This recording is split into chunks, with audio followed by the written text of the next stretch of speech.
Señor, o hacernos dignos de ser ciudadanos de tu reino, Señor, de la iglesia, la cual has incorporado en ti mismo. Tú eres la cabeza, nosotros el cuerpo y miembros unos de los otros. Gracias, Padre, por darnos este lugar de reunión, de adoración y edificación, donde podemos llegar y en comunión, Señor, alabarte, bendecir tu nombre y practicar, Señor, nuestra fe. Señor, practicar, oh Dios, tus promesas y también tus mandamientos.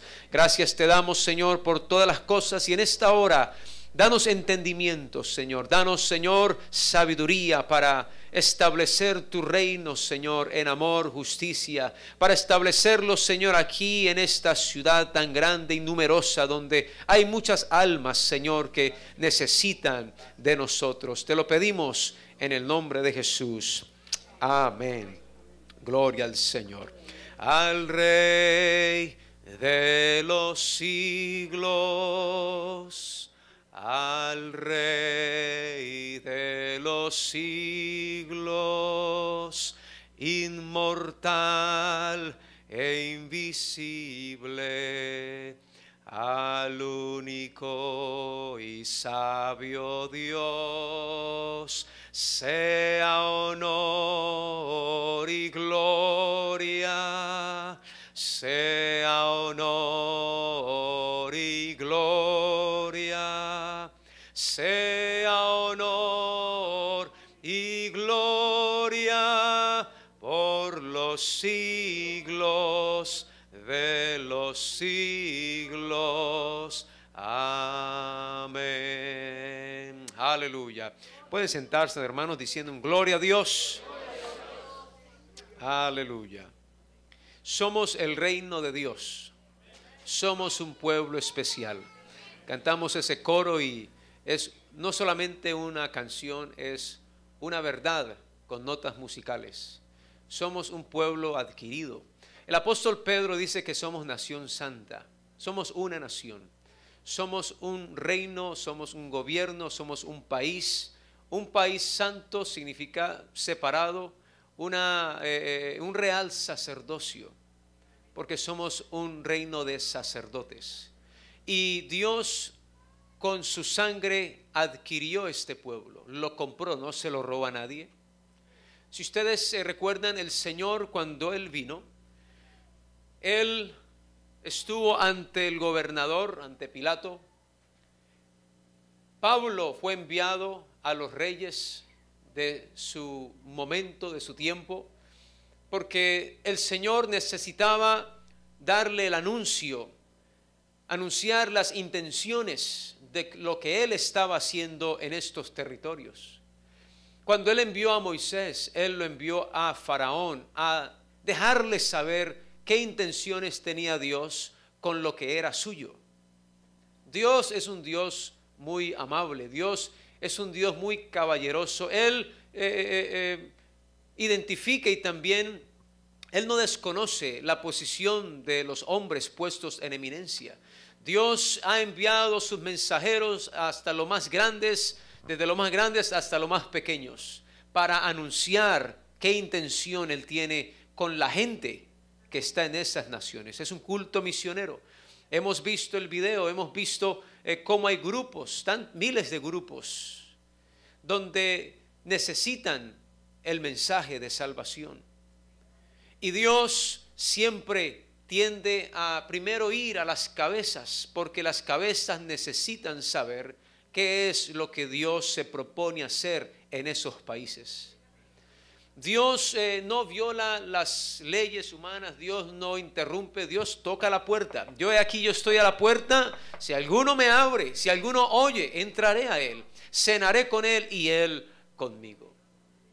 Yo recuerdo que mi abuelo una vez nos contaba que cuando él llegaba a un pueblo allá en nuestro país a anunciar el evangelio, él iba siempre con un ayudante y lo primero que hacía era que él le decía al ayudante: bueno, usted vaya a donde el cura y yo voy a ir donde el alcalde, y primero vamos a evangelizarlos a ellos, al cura y al alcalde, porque si no nos ganamos a estos, pues vamos a tener problemas. Y es lo primero que hacía. Iba donde el cura, el otro iba donde el alcalde y luego ya con más libertad iban al pueblo y anunciaban el evangelio. Porque es que Dios tiene en cuenta a todos. Dios no hace acepción de personas. Él quiere que todos los hombres se arrepientan, que todos vengan al arrepentimiento, que ninguno se pierda, que todos vengan al arrepentimiento. Jesucristo profesó la buena fe. Él hizo la buena profesión ante Poncio Pilato. Ante él dio testimonio de la verdad. Y él le preguntó, ¿qué es la verdad? No se dio cuenta que la verdad estaba enfrente de él, porque él es el camino, la verdad y la vida. Así que Dios, déle ese aplauso al Señor.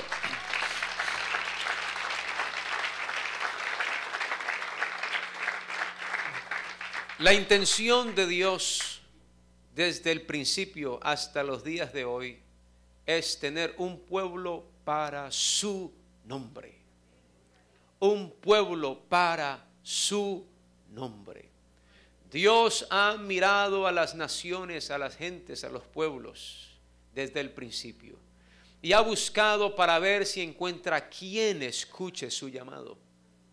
Y hubo un hombre, Abraham, que entre esas naciones paganas y gentiles, esas naciones idólatras, hubo un hombre que encontró Dios y lo llamó y le propuso y le dijo: Abraham, sal de tu tierra, de tu parentela, sal de la ciudad donde vives, y yo haré de ti una nación.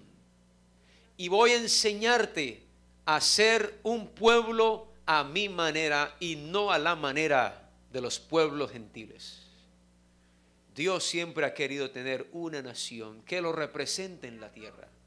Una nación que sea el portador del carácter, que predique la buena voluntad de Dios y libertad a los cautivos, libertad a los oprimidos, apertura de la cárcel, para que hayan hombres y mujeres libres en la tierra. Casi todo pueblo y nación, usted tal vez en su país de origen, el escudo y la bandera, hay algunas frases que dicen orden y justicia, o libertad y prosperidad, o paz, y siempre se habla de libertad. Simón Bolívar y todos estos otros héroes de la historia que lucharon y dieron sus vidas por libertad, porque ¿quién no quiere ser libre? Todos quieren libertad. Pero Jesucristo dijo: si el Hijo del Hombre no os libertare, seréis verdaderamente libres. Porque estos otros que vinieron y que todavía andan por ahí algunos hablando prosperidad, paz y seguridad. Y cuando digan paz y seguridad, vendrá destrucción repentina, porque el hombre no te puede dar paz ni tampoco te puede dar seguridad. Está usted, se le mete a alguien a la casa, usted va a llamar al 911 para que le provean seguridad. Usted se arma, usted hace lo posible por defender su casa, porque de aquí a que lleguen ya es muy tarde. Nadie, el hombre no te puede proveer paz ni seguridad. Ofrecen una paz, pero la paz que da el Señor, dijo él: mi paz os dejo, mi paz os doy. No como el mundo la da. El Señor no negó que el mundo, los gobiernos, los reinos de este mundo proveen cierta paz. Proveen cierta paz. Pero esa paz se termina cuando los hombres o los miembros de esa nación comienzan a recibir beneficios que dependen del sudor de ellos mismos. Estamos hablando de los impuestos y las contribuciones. Ahora tenemos el Obamacare. Y el presidente fue alabado como un hombre de buenas intenciones. Y tal vez sí, hay buenas intenciones. Pero lo que la gente no se da cuenta es que ahora el subsidio o la ayuda que el gobierno le va a proveer a una cantidad de personas proviene del sudor y del trabajo del vecino. Entonces, ¿cuál es la seguridad y cuál es la paz y la prosperidad? El hombre no puede dar nada sin que haya recibido primero. El gobierno no produce nada, el gobierno simplemente suministra de lo que recibe. La gente que tal vez necesita comida y quedó en layoff va a food stamps. Y la gente piensa que es que el gobierno le está dando. El gobierno no le está dando nada. El gobierno primero le quita a usted y a usted y a usted y a usted y a mí para dárselo al que necesita. Pero ¿quién es el que en realidad nos da algo sin que Él reciba primero? ¿Quién es? ¿Quién es? ¿Usted cree que alguien le da a Él para Él dar? No, de Él provienen todas las cosas. Él puede producir algo de la nada. Él es el que llamó de las tinieblas, llamó la luz. Y un día el Señor le dijo a Israel: si yo tuviese hambre, te lo diría a ti. No son mías las vacas, no son mías las ovejas, no son míos todo lo que yo he hecho. Si yo tengo hambre, te lo voy a pedir a ti. Dios no le pide nada a nadie. Dios le da a todos. Hasta el jefe que usted tiene, ¿quién le dio a él para que le dé a usted? Dios. Todo proviene de Dios. Así que el único que nos puede dar algo en realidad es Dios. Usted y yo llegamos desnudos a este mundo. Pero qué tan grande y misericordioso es Dios, que antes que nosotros llegáramos ya teníamos cuna, un cuarto, pañales en cantidad, teníamos ropa, comida, ni siquiera habíamos salido al aire y ya había provisión en la casa. Por muy mínimo que había algo ya. Porque Dios es el que provee. Dios tiene misericordia de su creación. Mirad las aves que no trabajan ni tampoco ellas recogen y no las alimenta nuestro Padre Celestial. Cuánto más vosotros, hombres de poca fe, que valéis mucho más que las aves. Dios nos dará lo que necesitemos. Dios nos dará lo que necesitemos. Así que, hermanos, Dios espera y Él quiere que todo mundo se arrepienta. Dios da oportunidad. Él todavía está dando tiempo para que todos vengan al arrepentimiento y a la confesión de que solo Jesucristo es el Señor. Porque el que confesare con sus labios que Jesucristo es el Señor será salvo. Vea, cuando usted llama al Señor, a Jesucristo Señor, usted está haciendo una confesión. Usted está haciendo una declaración. Usted está reconociendo de que Él es su Señor y que yo ahora soy su siervo. ¿Y qué hacen los siervos? Obedecer al Señor. Por eso el Señor también dijo de que habrán algunos, o que no todo el que me diga Señor, Señor, entrará en el reino de los cielos. Porque hay algunos que lo declaran, pero actúan como si Él no fuese el Señor. No todo el que me diga Señor, sino el que hace la voluntad de mi Padre. Señor, ahí te busca tu mamá, te buscan tus hermanos. Y Él dijo: no, ¿cómo así? Mis mamá y mi padre y mis hermanos son los que hacen la voluntad de Dios. Por eso la iglesia es una familia porque nos une un mismo Padre, nos ha unido un mismo Señor, nos une una sola fe, una sola esperanza. Y todos estamos de acuerdo con esta fe, la fe de Jesucristo. La intención de Dios siempre ha sido tener un pueblo para su nombre. Un pueblo que anuncie sus virtudes. Un pueblo que lo represente aquí en la tierra. Y yo creo que aquí en Manhattan el Señor ha encontrado ese pueblo y lo tiene aquí en estas 4 paredes. Un pueblo que lo represente en Manhattan. Que anuncie las virtudes de aquel que nos llamó de las tinieblas a su luz admirable. Y es importante que nosotros entendamos de qué se trata el reino de Dios. ¿Por qué? Porque cuando alguno oye la palabra del reino y no la entiende, viene Satanás y arrebata. Vamos a mirar entonces algunos síntomas. ¿Cómo podemos nosotros señalar o ver, analizar si tal vez yo no he entendido la palabra del reino. Vamos a San Marcos capítulo 4, San Marcos el capítulo 4. Es la misma narración, simplemente de que aquí Marcos nos añade algunos detalles que Mateo y Lucas no nos dan, pero es el mismo pasaje, la parábola del sembrador. Y en Marcos capítulo 4, verso 14, el Señor le explica a los discípulos y le dice: el sembrador es el que siembra la palabra. ¿Quién es el sembrador? El que siembra la palabra, el que anuncia el mensaje, el que explica el mensaje del reino. ¿De qué se trata el reino? ¿Cómo se hace? ¿Cómo se entra en él? Ya estando allí, ¿qué hay que hacer? Algunos países tienen ciertas escuelas o sesiones de educación para los que quieren ser ciudadanos, por ejemplo Canadá. Aquí no es compulsivo, pero la gente que tal vez quiera hacerse ciudadano vaya a aprender inglés. Eso sí, tiene que aprender el examen, tiene que pasar el examen, tiene que hacer un estudio para contestar las preguntas del examen, ¿correcto? El que se hace un ciudadano. ¿Por qué? Porque necesita entender de qué se trata este reino llamado Estados Unidos. Lo que para antes era reino, para ahora es una nación o un país, un gobierno, lo mismo. Así de que el Señor dice que si alguno no entiende la palabra del reino, no sabe de qué se trata, viene el diablo y arrebata lo que fue sembrado en su corazón.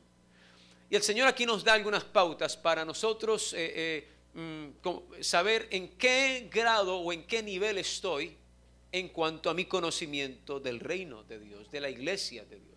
Y dice el verso 15 que estos son los de junto al camino. Entonces, hay una categoría, hay un grupo o una característica o hay una condición en este proceso de aprendizaje del reino, y el Señor los ilustra con las personas junto al camino. 2 puntos. En quienes se siembra la palabra. Vamos bien hasta ahí. Pero después que la oyen, enseguida viene Satanás y quita la palabra que se sembró en sus corazones. Reciben la palabra, pero enseguida, mira al vecino y dígale enseguida. Ojo con el que está enseguida, ¿cierto? Enseguida viene Satanás. Él está ahí enseguida, esperando el momento, esperando la oportunidad, esperando que usted y yo nos descuidemos para él hacer su obra. Enseguida viene Satanás y quita la palabra que se sembró en sus corazones. Ahora, cuando el Señor está ilustrando, en el verso 4, Él habla de los que están junto al camino y dice: y al sembrar aconteció que una parte cayó junto al camino y vinieron ¿qué? Vinieron las aves de los cielos y la comieron. Se robaron la semilla que cayó junto al camino. El camino tal vez pavimentado, no hay profundidad porque está expuesto al sol, al aire, al ambiente, a los elementos. Así que esa parte del terreno es una parte dura. La semilla cae y no penetra, no se escondió, no se profundizó, simplemente quedó en la superficie. Las aves que andaban por ahí entonces ven la semilla porque como no está escondida y dicen: bajan y comen. Ahora, esto es una metáfora. No está hablando de que ahora después del culto va a haber una cantidad de aves y gaviotas y gallinazos encima de usted tratando de comérselo. No se trata. El Señor, Él está usando una metáfora, una ilustración para hablar de otra cosa que son representadas por las aves. Si Él dice que la semilla es la palabra, ¿dónde entra la palabra? A los oídos. ¿Y a dónde llega? Entonces, si la semilla es la palabra y la palabra entra al corazón, entonces ¿qué serán las aves? Vamos a mirar entonces en 2 de Corintios el capítulo 10. 2 de Corintios el capítulo 10. ¿Qué serán las aves? 2 de Corintios el capítulo 10. Nos dice el verso 3: de segunda carta a los Corintios capítulo 10 verso 3, pues aunque andamos en la carne, no militamos de acuerdo a la carne, estamos en esta naturaleza, pero nosotros no operamos, como hablamos anoche en el servicio misionero, no operamos según esta naturaleza, porque las armas de nuestra guerra no son de esta naturaleza, sino que son poderosas en Dios para la destrucción ¿de qué? De fortalezas. Ahora, una fortaleza es una muralla. Usted, a veces en algunas ciudades hay puertos que se construyeron cientos de años atrás y esos puertos tienen unas murallas altas. Esas murallas se construyeron para ser impenetrables o para que el enemigo se le hiciese difícil atacar o entrar a la ciudad. Esas fortalezas son ¿qué? Impenetrables o difíciles de penetrar. Son murallas grandes de tantos pies de grueso y son duras, son impenetrables. Y nos dice que las armas de nuestra milicia son para la destrucción de cosas impenetrables. Recuerde, estamos tratando de definir qué son las aves en Marcos 4. Sigamos, verso 5.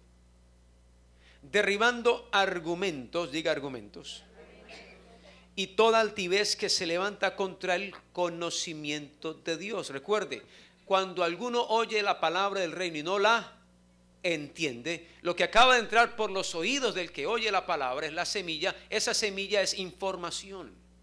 La palabra de Dios es información, es conocimiento que entra al corazón. Pero el que no la entiende, es porque esa palabra no penetró, y no penetró porque en el corazón habían argumentos, imaginaciones, pensamientos, intenciones, propósitos, planes personales que impidieron que la palabra entrara. Y mire lo que dice: y llevando cautivo todo pensamiento a la obediencia a Cristo, y estando prontos para castigar toda desobediencia cuando vuestra obediencia sea madura, sea completa. Aquel camino duro donde cae la semilla habla de la dureza del corazón. Habla de argumentos. Hay otra versión que dice, en vez de decir argumentos, habla de imaginaciones. Diga imaginaciones. Porque sus argumentos tienen que ver con sus imaginaciones, lo que usted se imagina.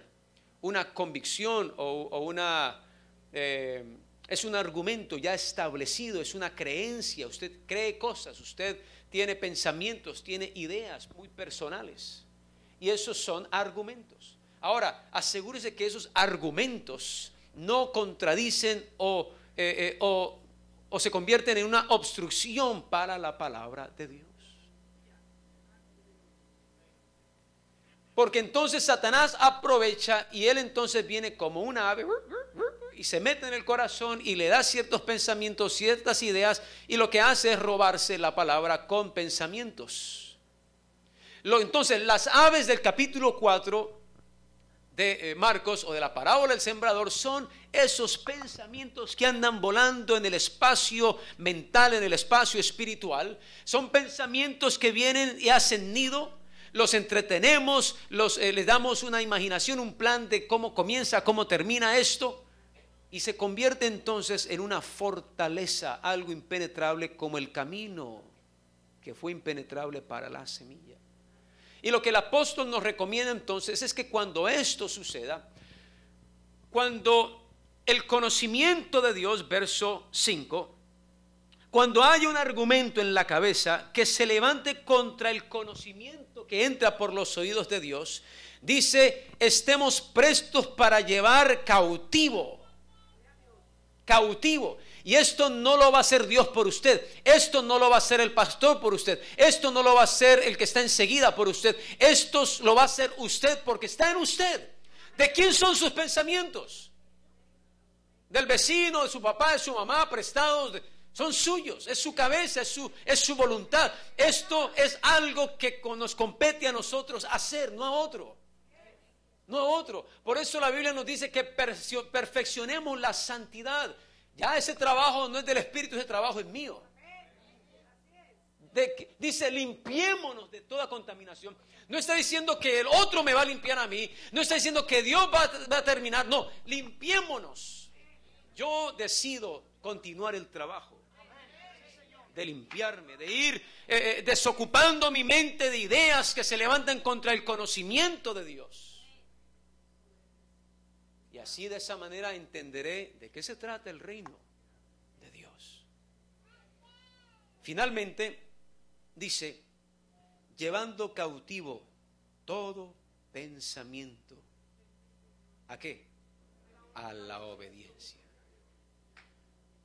Vea, hermano, toda ciudad, todo pueblo, toda tribu y nación funciona como un cuerpo.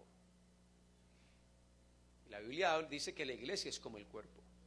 Muchos miembros, diferentes funciones, pero todos trabajan para un fin común, para un fin común. Este país trabaja porque tiene una constitución, unos propósitos ideales y todos trabajan. China hace lo mismo, Ecuador, Colombia, Perú, todos trabajan por un fin común. Y todo ciudadano es como un miembro, una célula que opera con los mismos ideales, los mismos principios de la nación y todos trabajan para un fin común. ¿Qué sucede? ¿Qué sucede cuando uno de esos miembros de esa sociedad va en contra de los valores de esa sociedad? ¿Qué sucede? ¿Qué sucede cuando un miembro hace lo contrario y viola una de las leyes o los acuerdos con los cuales se unieron esas personas? No lo meten preso, no viene la policía y lo amarra, le quita su libertad hasta que se componga. ¿Y lo mete ¿dónde? Preso. Porque su actitud está comprometiendo los fines y los propósitos y los ideales de toda esa sociedad. Lo lleva cautivo.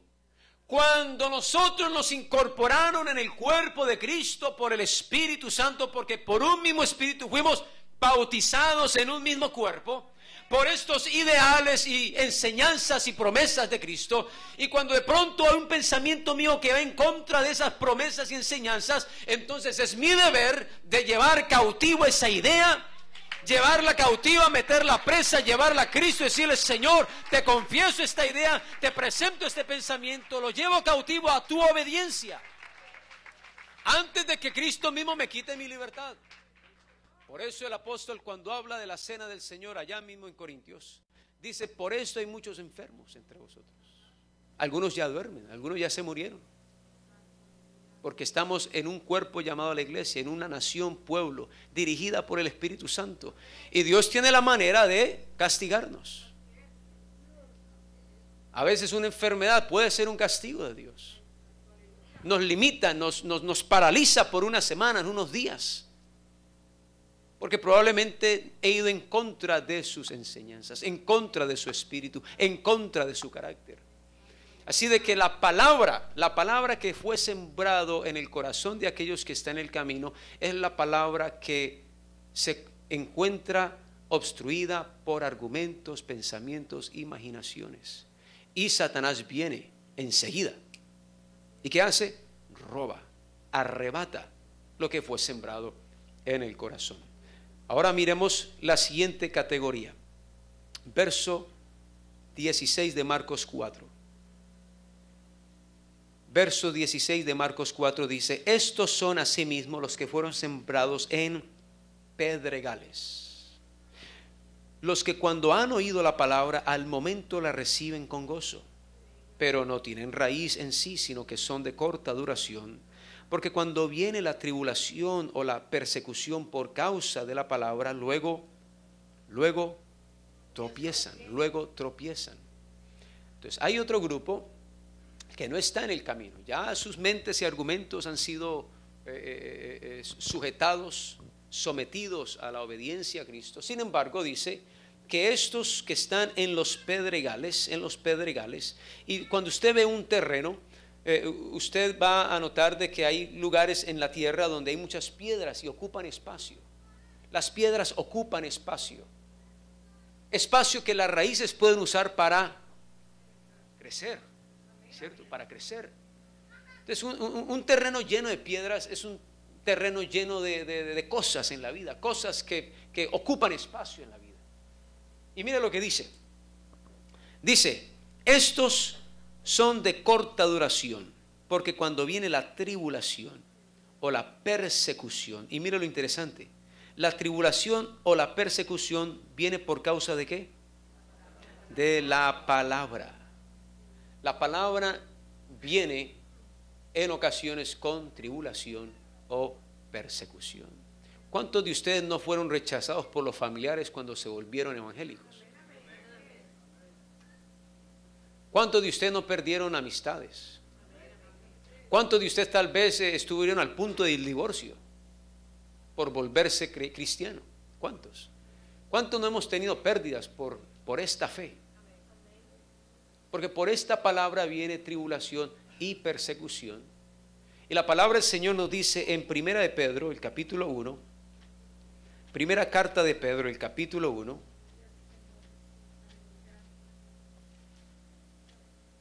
nos dice de la siguiente manera. Verso 3, Primera de Pedro 1, verso 3. Bendito el Dios y Padre de nuestro Señor Jesucristo, que según o de acuerdo a su grande misericordia, nos hizo renacer, nos hizo nacer de nuevo, para una esperanza viva, por la resurrección de Jesucristo de los muertos. Así que por esa resurrección que tenemos, una esperanza viva. No es muerta, no, es una esperanza real, viva, segura, porque Él resucitó de entre los muertos, para una herencia que no se corrompe, que no se contamina, e inmarcesible, reservada en los cielos para vosotros, que sois guardados. Diga, guardado. Somos guardados por el poder de Dios mediante la fe. Así que mientras usted se mantenga en la fe de Cristo, en sus enseñanzas, doctrinas, en sus mandamientos y promesas, mientras nosotros cumplamos esta fe, dice, somos guardados con poder, por el poder de Dios. Por eso dice, déle ese aplauso al Señor.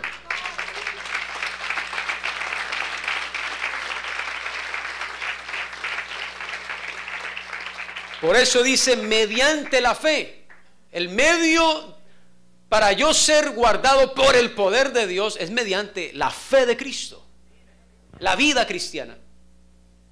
A veces nosotros hacemos cosas y decimos, bueno, por la fe, y pum, me tiro y lo hago. La pregunta es, ¿por la fe en qué? ¿Es simplemente creer que va a suceder? Entonces eso sería fe en usted mismo. Nuestra fe no puede ser ciega. No puede ser ciega. Nosotros malinterpretamos Hebreos capítulo 11, gracias. Es pues la fe, la certeza de lo que se espera, la convicción de lo que no se ve. Pero él no está hablando de cualquier cosa. ¿De qué esperanza está hablando? De la esperanza en Cristo. La convicción de lo que no se ve todavía, pero ha de ser. Porque Él es el que era, el que es y el que ha de venir. Por la fe y ¡pum! Nos tiramos, hacemos cualquier cosa. Pero la pregunta es, ¿usted en qué puso su fe? ¿En algún pasaje de la Biblia, alguna promesa de Dios, en alguna doctrina de Cristo? ¿En qué usted hizo lo que hizo? Entonces, no espere ser guardado por el poder de Dios por cualquier locura que se le ocurrió y ¡pum! La hizo. No espere que el Señor lo guarde. Usted tiene que decir, bueno, Señor, tu palabra dice esto aquí, y por esto que dice, yo voy a hacer esto otro. Encomienda a Jehová tu camino y tu senda, y tus pasos serán firmes y derechos. No digas, vamos a traficar mañana y haremos esto y lo otro y haremos este negocio. Más bien decir, si Dios quiere, haremos esto y esto y lo otro. Ahora, para saber si Dios lo quiere, tiene que estar aquí. Tiene que estar ahí. Entonces, no es poner la fe en cualquier cosa. Es poner la fe en Cristo para poder, mediante esa fe, ser guardados por el poder de Dios. Verso 5, para alcanzar la salvación que está preparada para ser manifestada en el tiempo postrero. en lo cual, o sea, en esa esperanza, en esa salvación preparada, en lo cual vosotros os alegráis. ¿No le parece, hermano, motivo de alegría el hecho de que nuestra salvación ya está preparada? El Señor no está aquí jugando a los dados, jugando a ajedrez, jugando a las cartas, Él tirando suertes. No, Él tiene todo, lo tiene fríamente calculado. La salvación ya está preparada. Voy a preparar lugar para vosotros. Ya está preparado.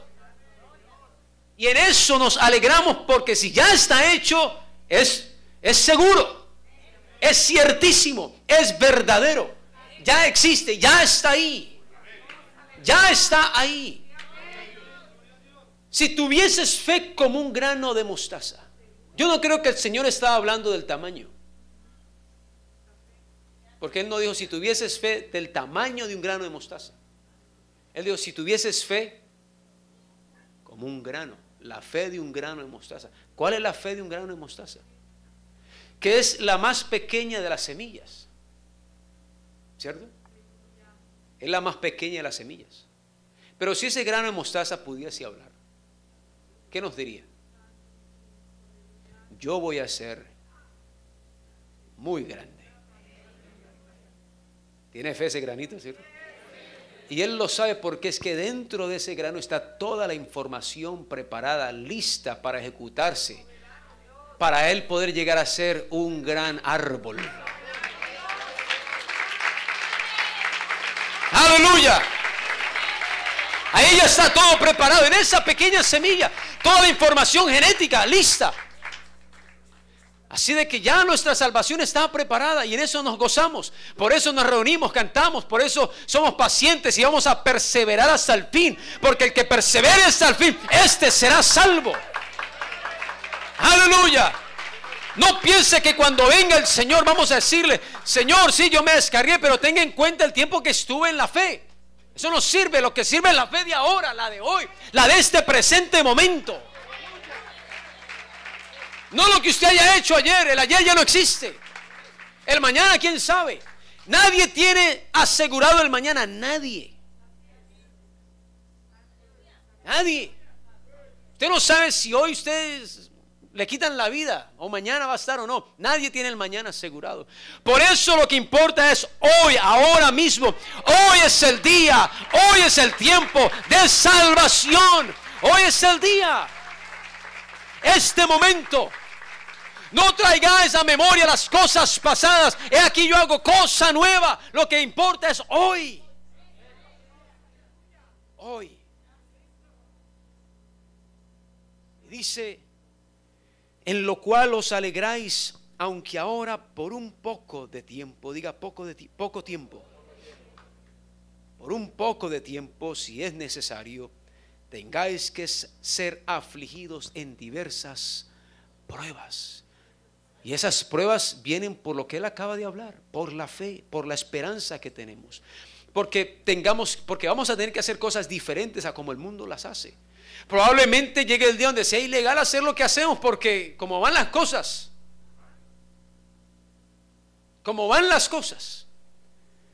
va a ser ilegal ser creyente.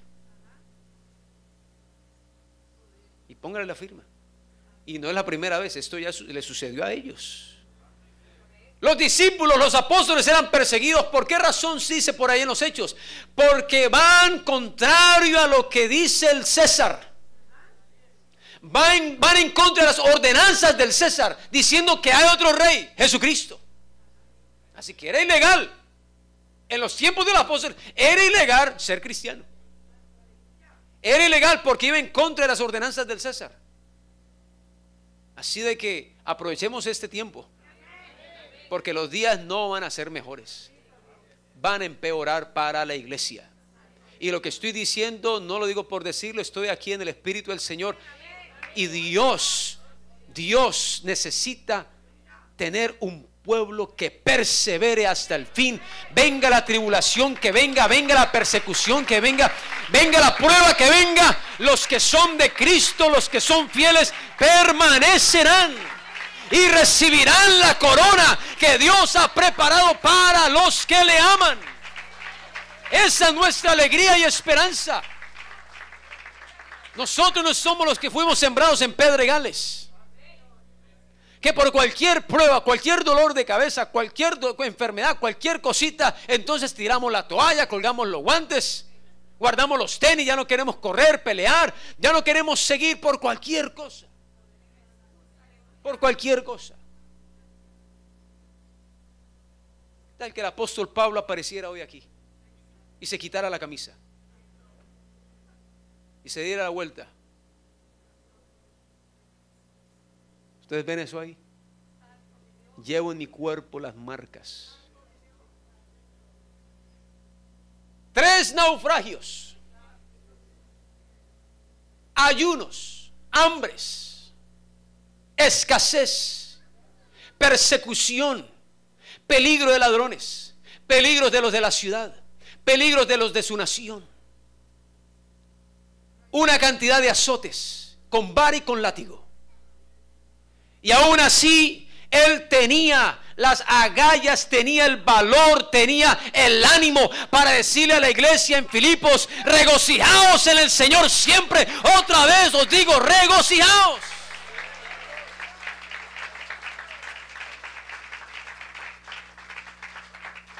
Hermano, qué bueno que haya aquí alguien que esté sufriendo, que esté pasando cosas, que esté pasando escasez, lo que sea. Y qué bueno que usted vea a otro y le pueda decir en su condición: hermano, no se preocupe, vamos adelante, el Señor está con nosotros. Hermano, esfuércese. Ese hermano, ese es un creyente que a pesar de lo que está pasando tiene fe y ánimo para animar a otro, aunque él mismo tenga necesidad de ser animado.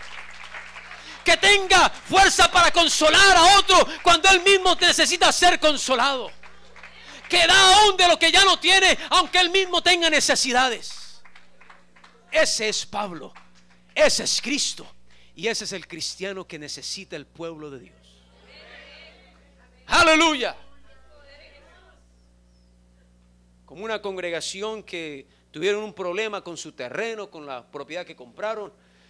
Tuvieron que meterse en unas trailers y no había aire acondicionado, y una cantidad de hermanos se fueron para otras iglesias porque no aguantaban el calor. No soportaron con los demás el calorcito por un poco de tiempo, y ahora tienen tremendo templo, aire acondicionado, bendición. No hay enfermedad que dure 100 años y no hay cuerpo que lo aguante. Por un poco de tiempo.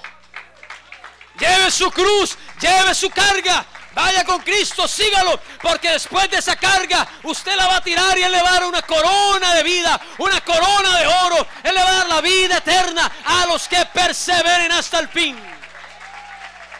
Alabanzas a Jesús, alabanzas al Señor. Aleluya. Por un poco de tiempo. Si es necesario, tengáis que ser afligidos en diversas pruebas, para que sometida a prueba vuestra fe. Sometido a prueba vuestro amén. Cada vez que usted diga, una vez lo dije aquí, creo, cada vez que usted dice amén, usted está comprometiéndose. Y siga diciendo amén y verá. Un poco de testigo, una cantidad dijo amén. Amén significa así es, lo creo, estoy de acuerdo. Sea vuestro sí, sí, vuestro no. Si usted dijo amén y dijo sí, cumpla su amén. Porque por causa de ese amén viene la prueba. Dios quiere asegurarse que usted quiso decir lo que quiso decir. Dios es un Dios serio, Él no está jugando a la iglesia. Él no está jugando a la iglesia. Él necesita gente comprometida, gente seria, que permanezca en los acuerdos, que permanezca en la fe.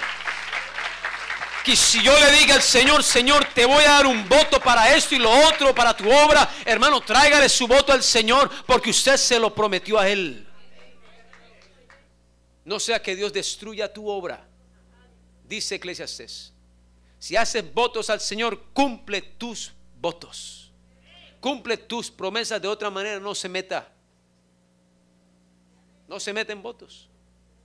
Ahora, si usted es miembro del cuerpo, ¿qué tal, hermanos, de que de pronto Usted va caminando y usted se tropieza y usted se rompe entonces la canilla allí. Y de pronto la cabeza, el cerebro le da una orden a las manos para que vayan al rescate y soben esa canilla. Y las manos dicen: no, no vamos a ir. Estamos de huelga hoy. Tenemos un problema aquí. No nos comprometemos. ¿Qué tal? Y están en el cuerpo. Y están recibiendo un suministro de vida y de sangre. Y están recibiendo esa sangre no para hacer lo que ellas quieren. Están recibiendo vida para hacer lo que la cabeza quiere. Y la Biblia dice: asidos de la cabeza que es Cristo, puestos los ojos en Jesús. Y cuando Cristo envía una orden a la iglesia, cuando Cristo le da un plan a la iglesia, le da un propósito a la iglesia, todos los miembros de la iglesia vienen y acuden y lo llevan a cabo, y cada uno se compromete, porque, hermano, estamos en el cuerpo. El que no lo hace no está obligado a hacerlo, pero eso sí, sepa una cosa, que se pone en cuestión si usted está en el Espíritu o no. Pero ¿cómo es posible que Dios le diga a la mayoría una cosa y de pronto aquí hay una minoría que está haciendo otra? Entonces, ¿quiénes están en el error y quiénes están en Cristo? ¿Somos del cuerpo o no somos del cuerpo? Amén, claro. Entonces, nosotros tendremos que pasar por una prueba, si es necesario, para someter nuestra fe a prueba. Verso 7: mucho más preciosa que el oro, el cual, aunque perecedero, se prueba con fuego. Sea hallada nuestra fe en alabanza, gloria y honra cuando sea manifestado Jesucristo. El día de la graduación es allá. Y cuando el Señor aparezca, entonces, ojalá Él diga: de nuestra fe pasó la prueba, recibe un buen grado. Cuando usted manda a los niños a la escuela y ellos son entrenados, son disciplinados en ciertos conocimientos y disciplinas como las matemáticas, la lectura, etc., ¿usted qué espera de ellos? ¿Qué espera de ellos? Que aprendan. Usted espera que ellos traigan buenos grados. Y cuando traen buenos grados y se los presentan, ¿usted qué hace? Usted los alaba. Es muy inteligente este muchacho. Voy a darle un regalo. Y lo recompensa y usted alaba. Porque pasó la prueba, pasó el examen. Hermano, ojalá que cuando aparezcamos nosotros ante el tribunal de Cristo, no el trono blanco, el tribunal de Cristo, porque ya aparecemos nosotros. Ojalá entonces Él diga: bueno, estoy mirando aquí y vas a ser recompensado según tus obras, porque tus obras fueron sometidas y fueron guiadas por mi fe, por mi carácter, mi espíritu, y vas a pasar un buen grado. Y te diga entonces el Señor: buen siervo fiel, en lo poco fuiste fiel, en lo mucho te pondré. Entra en el gozo de tu Señor. Te felicito, recibe el buen grado. Aleluya. A quien amáis, a Cristo, sin haberle visto, y sin haberle visto, en quien creyendo ahora no lo veáis, os alegráis con gozo inefable y glorioso, obteniendo el fin de vuestra fe, que es la salvación de vuestras almas. ¿Cuál es el fin de todo esto? Ser salvos. ¿Qué está dispuesto usted a hacer para ser salvo? ¿Qué está dispuesto a sufrir para ser salvo? ¿Qué está dispuesto a dejar para ser salvo?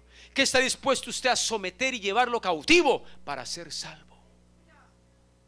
Estos son los que fueron sembrados en pedregales. Reciben la palabra con gozo, pero son de corta duración, porque al venir la tribulación o la prueba por causa de la palabra y por causa del amén,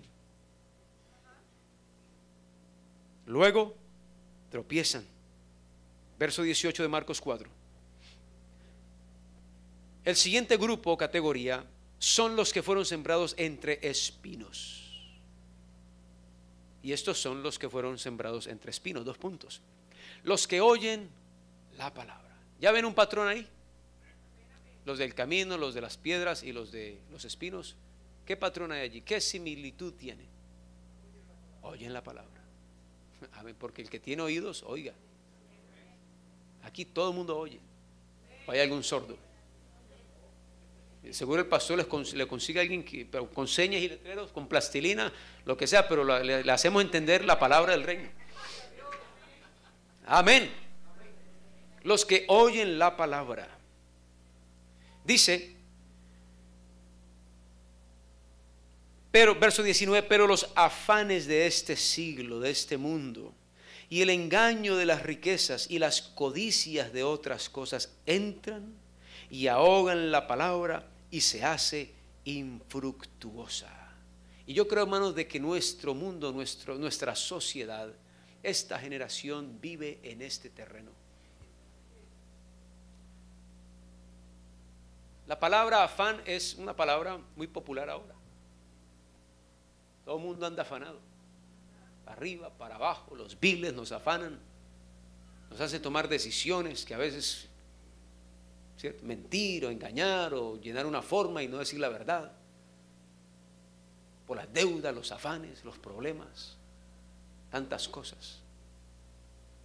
Dicen que estos son los que fueron sembrados entre espinos.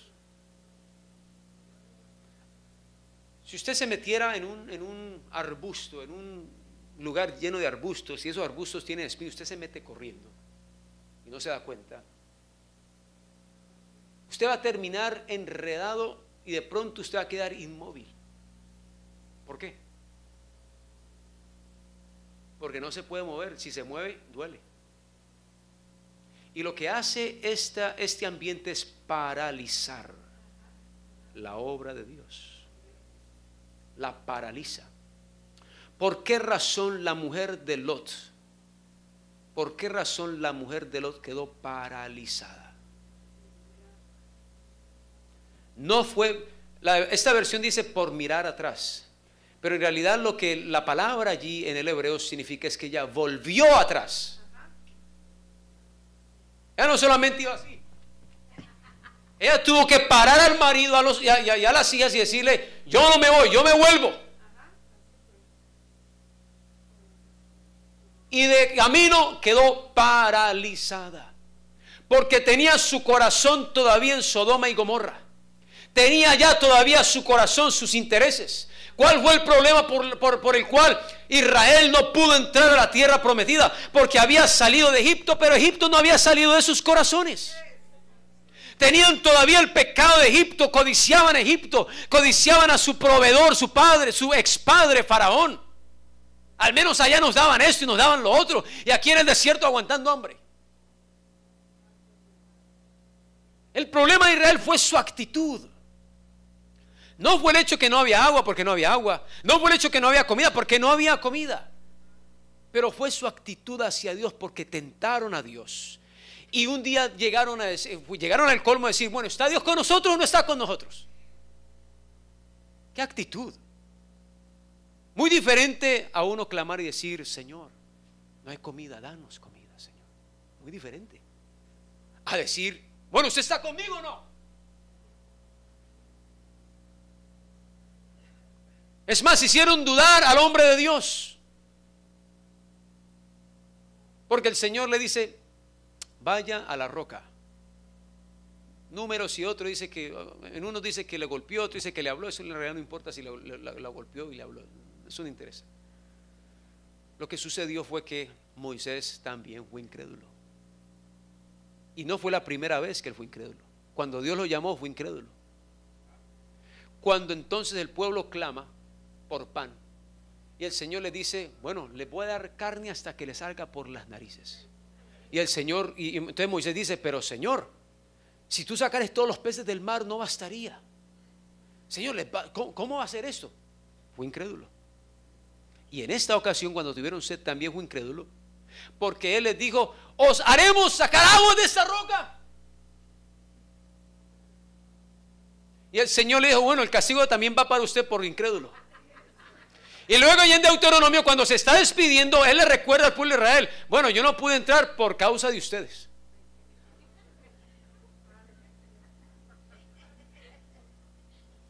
Es la actitud, es el codiciar, es el querer volver al mundo, volver al vicio, querer volver a esos deseos que obraban para nuestra muerte, porque la paga del pecado es muerte. Es querer volver allá y no confiar por la fe en la palabra del Señor. Aunque no veamos nada ahora, si el Señor dijo algo, va a ser así, créalo, va a ser así. Así va a ser. Así va a ser. Aleluya. Y el pueblo quiso volver atrás porque tuvo un afán, tuvo el deseo, y eso evitó que ellos entraran y progresaran y recibieran la tierra prometida. Esa generación murió postrada en el desierto. Fueron sus hijos. Dios tuvo que esperar que se levantara una generación que no conoció lo que había en Egipto. Vea, yo le voy a decir algo, hermano, padre, familia. Sus hijos van a recibir lo que usted no ha podido creer que va a recibir.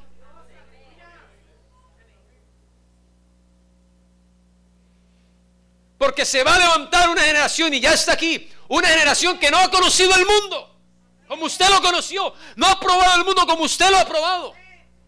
Y para ellos va a ser una cantidad de promesas que usted no ha podido creer que Dios se las puede dar.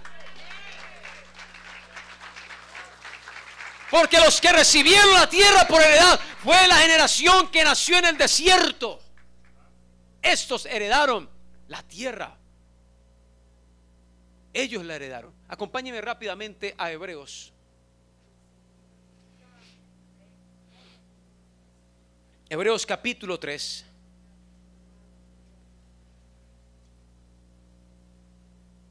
Hebreos 3.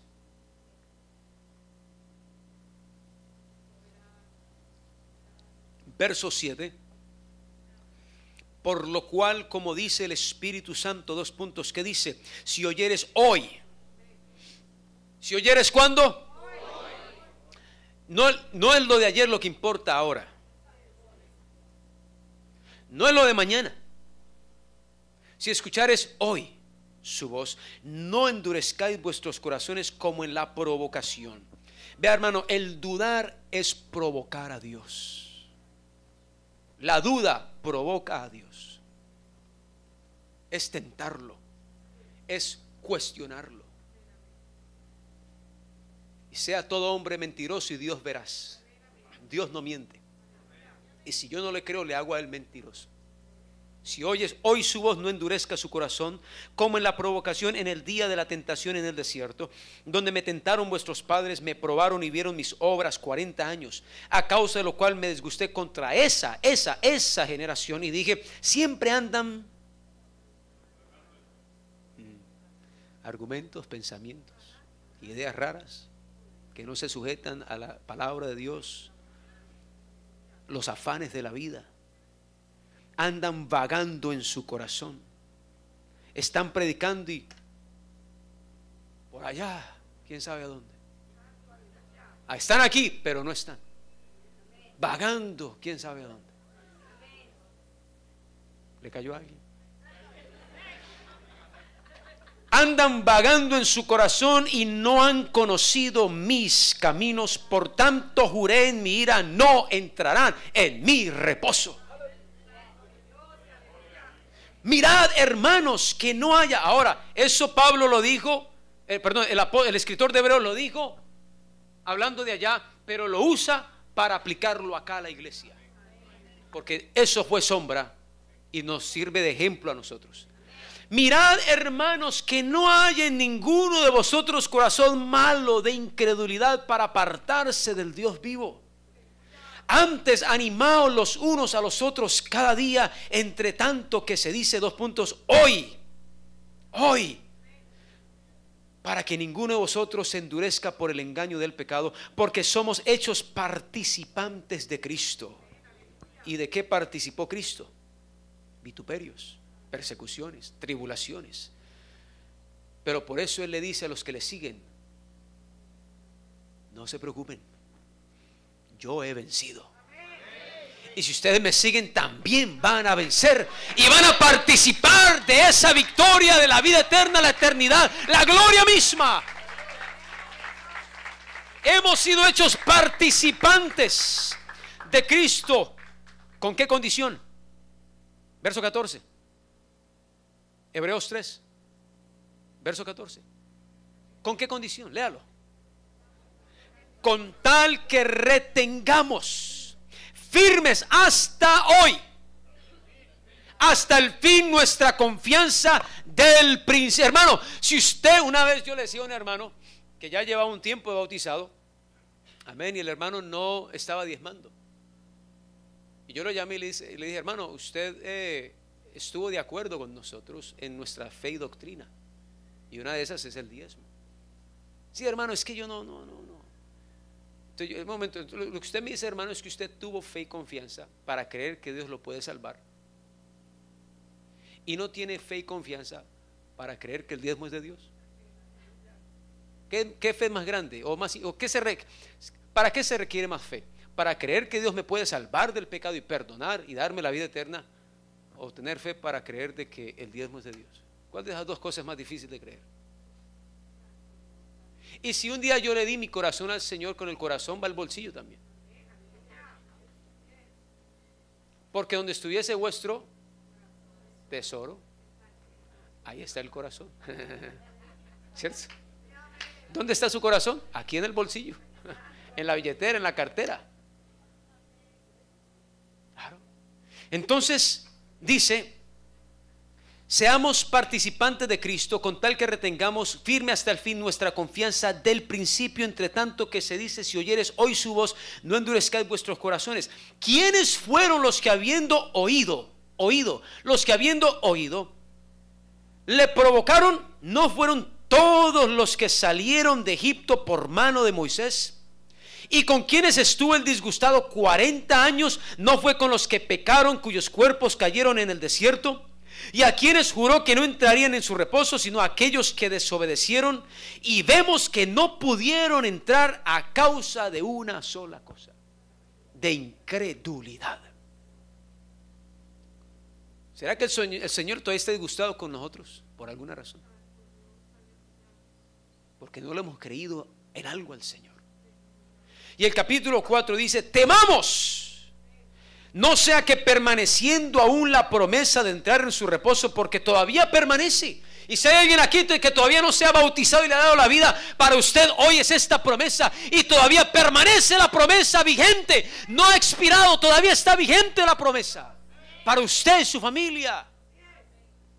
Que permaneciendo la promesa de entrar en su descanso, alguno de vosotros parezca no haberlo alcanzado.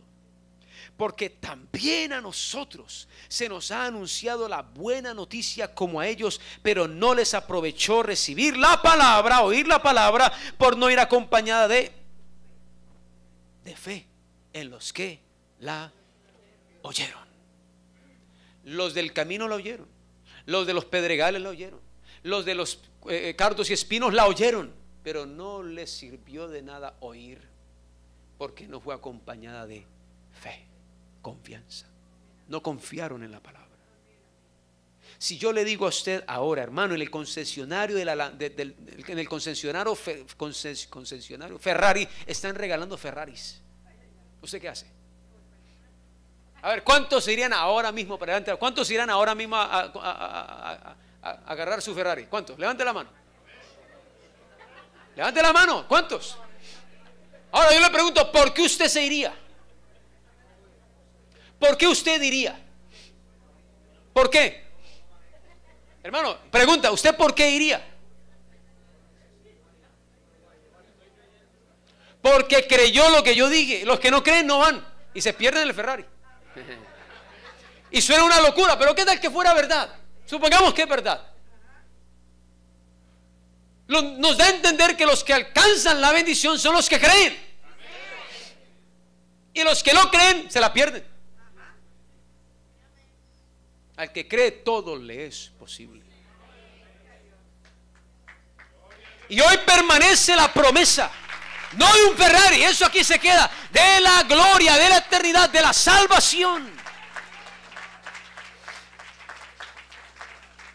Así de que los que fueron sembrados entre espinos también oyeron la palabra, pero los afanes de este siglo. Rápidamente acompáñenme a 1 Timoteo capítulo 6. 1 de Timoteo capítulo 6. Nos dice la palabra del Señor así. Porque el engaño, habla de los afanes y luego habla del engaño de las riquezas. ¿Qué son las riquezas? ¿Un qué? Un engaño. Es un engaño. ¿Por qué? Porque son vanidad. Son vanidad. Los ricos y los millonarios están engañados. Son vanidad. 1 Timoteo 6 nos dice, verso 6, pero gran ganancia. ¿Cuántos quieren ganancia? No muchos. Bueno, el que digo amén, téngala en el nombre del Señor. Gran ganancia es la piedad. Piedad habla del amor, habla de la fe, habla de la vida, de la búsqueda de Dios. Gran ganancia es buscar a Dios acompañado de contentamiento. Porque nada hemos traído a este mundo y sin duda nada podremos sacar. Por gracia y misericordia nos visten y nos entierran vestidos, pero ni el vestido podemos sacarlo. Ahí se queda para vestir los gusanos que después nos comen. Gran ganancia es la piedad, es buscar a Dios acompañado de contentamiento. Por eso no entró el pueblo, porque el pueblo salió en búsqueda de Dios al desierto, pero no estaban contentos. No estaban contentos. Eran libres. Eran libres. ¿Usted qué prefiere, hermano? ¿Vivir en una jaula con comida? ¿O usted ser libre para buscar su comida? Yo prefiero la segunda. Ellos eran esclavos en Egipto con comida y eran libres en Dios allá afuera. Y no que estaban buscando comida porque Dios les dio comida. Yo prefiero esa otra. Yo prefiero un desierto y libre que esclavo y abundancia. Es mejor, dice la palabra, es mejor un rincón de la casa. Es mejor lo poco con quietud de espíritu que manjares y turbación de espíritu. Y ellos eran libres, por fin eran libres, pero de nada les valió la libertad porque no estaban contentos. No estaban, llega el frío y no estamos contentos, llega el calor y no estamos contentos, nunca estamos contentos. Hermano, gran ganancia es buscar a Dios y a la misma vez vivir contento. Contento. Porque nada hemos traído a este mundo y sin duda nada podremos sacar. Así que teniendo sustento y abrigo, estemos contentos con esto.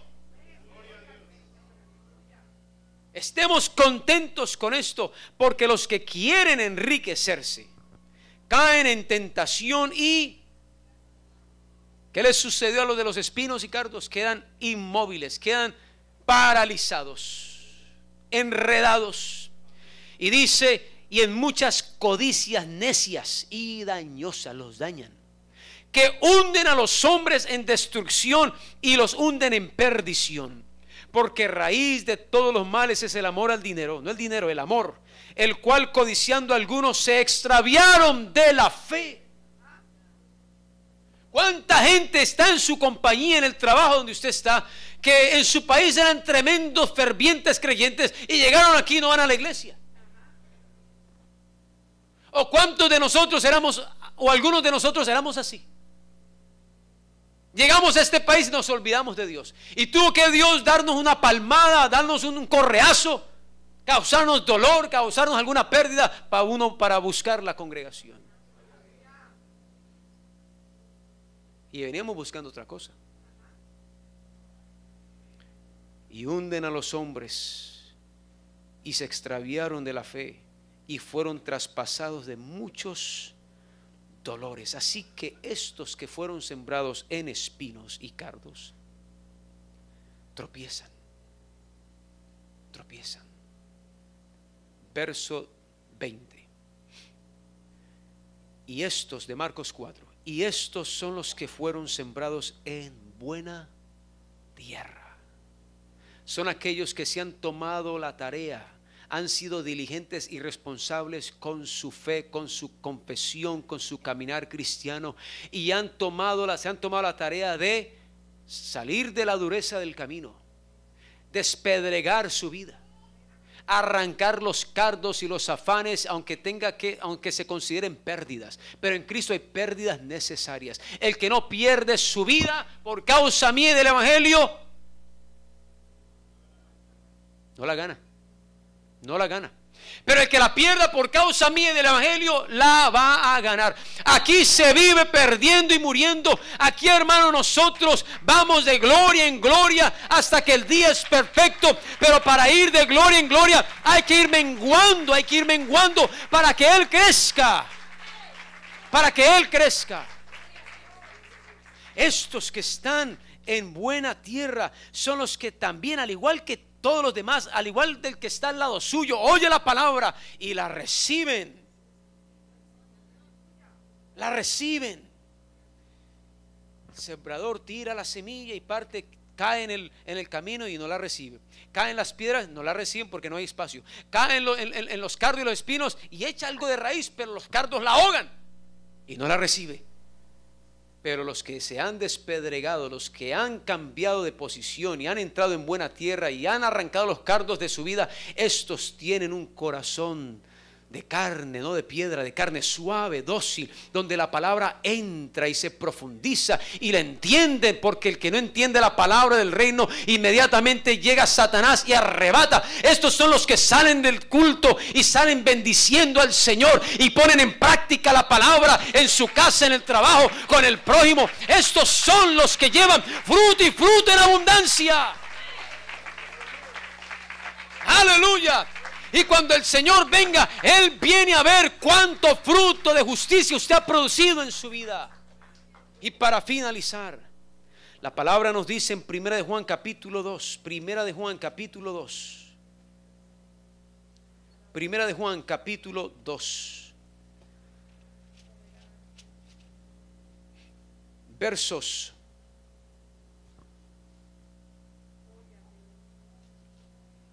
15 en adelante. Dice: no améis al mundo, ni las cosas que están en el mundo. Si alguno ama al mundo, el amor del Padre no está en él. Porque el mundo en que nosotros vivimos, hablando de esos otros pueblos y naciones del cual hemos salido, la palabra iglesia es eclesía, que significa los llamados fuera. Los que Dios ha llamado de toda tribu, toda lengua, todo pueblo y toda nación. Dios te llamó de ese mundo.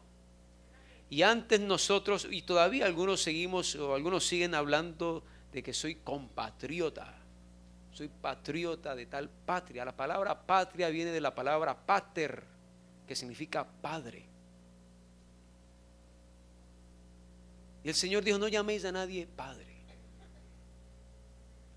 Porque aquí ya no hay judío, ya no hay gentil, ya no hay mujer ni hombre. Aquí somos un pueblo engendrado por un mismo Padre. Y somos patriotas de otra nación llamada la iglesia o el reino de Dios. Ya no somos de ese mundo, ya no vamos allá a beneficiarnos de los beneficios de esos otros padres, de ese otro mundo. Ahora aquí es donde nosotros venimos a adorar a Dios, venimos a ayudarnos mutuamente. Si hay alguna en necesidad, el que tiene, dele al que no tiene. Para entrar al reino le preguntaron a Juan el Bautista, que venía anunciando: arrepentíos y bautizaos, porque el reino de los cielos se ha acercado. Él no vino anunciando una religión, Él vino anunciando un reino, el reino de Dios. Y la gente llegaba a Juan el Bautista y algunos le preguntaron, bueno, ¿cómo entramos a ese reino? ¿Qué hay que hacer para ser miembros de ese reino? Y él le dijo, el que tiene 2 túnicas, dele al que no tiene una. Asimismo, el que tiene comida, dele al que no tiene comida. El reino de los cielos se trata de nuestro deber hacia Dios y hacia el prójimo. ¿Quién es el prójimo?, le preguntaron. Y el Señor le da la parábola del buen sembrador. Vino un sacerdote, vino un levita, vino otro, y lo vieron y no hicieron nada. Pero vino un samaritano, no tenía nada que ver con ellos. Vino un samaritano, lo vio, se acercó, lo vendó, le puso aceite, lo montó en la cabalgadura, lo metió en un mesón, gracias, y le pagó al del mesón y le dijo, cuídamelo. Y cuando termina la parábola le dice, entonces, ¿quién es el prójimo? Y le responde el que le pregunta, el que hizo misericordia. Ah, bueno, ve tú y haz lo mismo. Eso es el reino de Dios. Y el que no entiende la palabra del reino, viene Satanás y arrebata y se compromete la edificación de la iglesia. El reino de Dios entonces dice, no améis al mundo ni las cosas que están en el mundo. Si alguno ama el mundo, el amor del Padre no está en él. Porque todo lo que hay en el mundo, los deseos de la carne, de los ojos y la vanagloria de la vida, no proviene del Padre sino del mundo. Y el mundo pasa. Y el mundo pasa. Y sus deseos. Pero el que hace la voluntad de Dios permanece para siempre. El que hace la voluntad de Dios permanece para siempre. Para siempre. Nosotros nos llamamos hijos de Dios por una razón. ¿Qué características tienen aquellos que son llamados hijos de Dios? ¿Qué hay que hacer para yo ser hijo de Dios? Hijos de Dios no es solamente un título. Hijos de Dios es un estilo de vida. Es un estilo de vivir. Y la palabra del Señor nos dice en San Mateo capítulo 5, oíste que fue dicho ojo por ojo y diente por diente. En otras palabras, si a usted le sacan un ojo, es justo que usted le saque el ojo al otro. Justicia, eso es justicia. Las balanzas. Si a usted le roban $100, es justo que el juez le haga pagar a ese que te robó, le haga pagar a usted $100. Daños y prejuicios. Ojo por ojo, diente por diente, pero no más. No los 2 ojos, un solo ojo. Lo que pasa es que el hombre nunca obra la justicia de Dios. La ira no obra la justicia de Dios. Me contaban de una hermana que un día estaba en un mall, salió del auto y vino otra persona y estuvo alegando por el parqueadero y esto y lo otro, y que le quitó el parqueadero y no sé qué. Entonces la persona que estaba altercando con la hermana viene y le escupe el carro. Y la hermana queda, oh, ¿pasó aquí? Bueno, se va la señora, ella también se va, entran al mall, etcétera. Y la hermana, claro, llena de indignación, llena de rabia, escupieron el carro. Cuando sale del mall y llega a su carro, ve que todavía está el carro de la otra señora al lado. Y viene con la llave y le hace un rayón de bumper a bumper.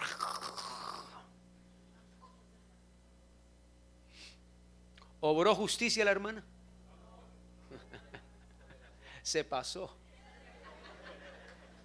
Por eso, hermano, nunca usted obre justicia. Dios dijo, mía es la venganza, yo daré el pago, dice Jehová, porque usted se le va a pasar la mano. A usted se le va a pasar la mano. Lo justo hubiese sido que la hermana le escupa el carro. Ya, eso se limpia. Las babas de la otra se pueden limpiar, pero es rayón. Eso no se puede limpiar, le va a costar. Se le pasó la mano. Y ahora Dios tiene que lidiar con esa hermana, porque ahora ella descompensó a otra persona. Y todo lo que el hombre sembrare. Entonces, hermanos, ojo por ojo, diente por diente, eso fue dicho. Pero ahora el Señor nos dice, no resistáis al que es malo. Antes, a cualquiera que te hiera en la mejilla derecha, vuélvele también la otra. Lo que el hermano hubiese hecho fue, le hubiese dado vuelta a su carro, por el otro lado le hubiera hecho, bueno, escúpame el otro lado también. Según esto.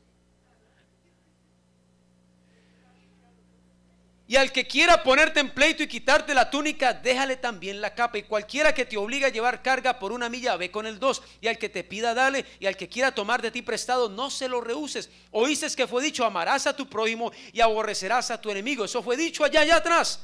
Pero yo os digo ahora: amad a vuestros enemigos, bendecid a los que os maldicen, haced bien a los que os aborrecen, y orad para los que os ultrajan y os persiguen. Esto es lo que el Señor dice ahora. ¿Por qué razón dice el Señor esto? ¿Por qué razón dice esto el Señor? Porque el Señor ahora nos enseña otro modo de vivir al que estamos acostumbrados, o al que estábamos acostumbrados en otro tiempo. Porque esta es la vida del reino de los cielos. Estas son las reglas del reino de los cielos. Así se vive en el reino de los cielos. Pero hay una razón importante, hay una razón trascendental por la cual el Señor nos pide que hagamos esto ahora, los que somos llamados de su reino. Hay una razón. Podríamos preguntarle: bueno, Señor, ¿qué razón nos da para nosotros hacer eso? Y nos recuerda de un pasaje que dice: perdonaos los unos a los otros, así como Cristo os perdonó. La razón por la cual Él nos pide que hagamos esto es porque nosotros le debemos a Dios. Porque siendo malos Él nos perdonó, siendo pecadores Él nos perdonó, y solamente usted y yo sabemos de qué cosa nos perdonó el Señor, que nadie más sabe. Hermanos, si Dios te perdonó, eso perdone a los demás también los daños que te hayan hecho, porque Él lo hizo. Se lo debemos a Él. Le debemos a Dios perdón. Ahora perdonemos. Vea, hermano, Dios castigará al que te haga daño el día en que usted demuestre que usted no ha hecho eso. ¿Sí me explico? Dios va a castigar al que te haga daño el día en que usted le demuestre a Dios que usted no ha hecho lo mismo. Porque si usted ha hecho lo mismo, considérelo una retribución.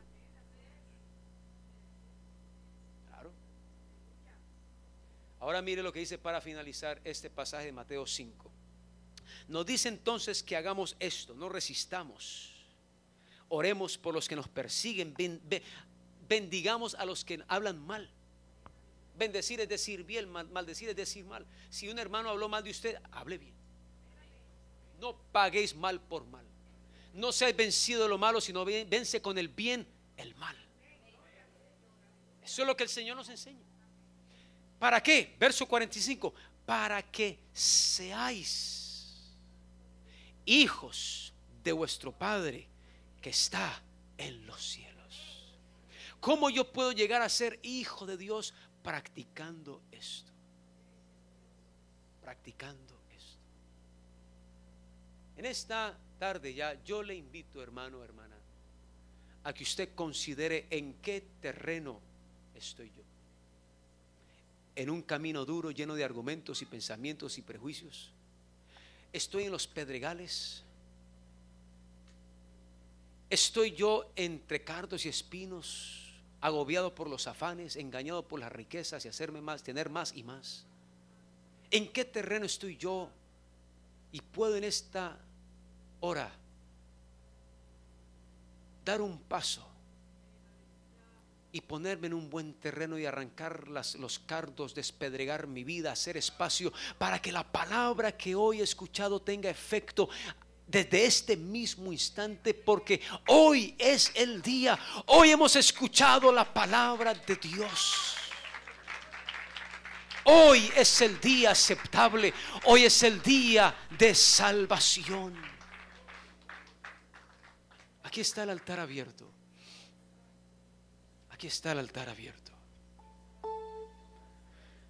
Dígale: Señor, yo quiero ser hijo tuyo. No traigáis a la memoria los días pasados. Ya no importa el ayer, lo que importa es mi condición hoy. ¿Qué condición tengo hoy? Ven y estemos a cuentas, dice el Señor. Estemos a cuentas hoy. El presente es lo que importa.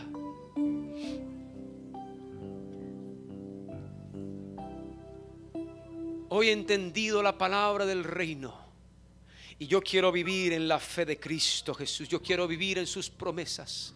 Yo quiero vivir en su voluntad. He salido del mundo para entrar al reino de Dios y quiero vivir a la manera de Dios. En mi casa, en mi espíritu, en mi mente, estar a paz con mi conciencia, para agradar a Dios, para agradar a Dios. Levanta tus manos y habla con Dios.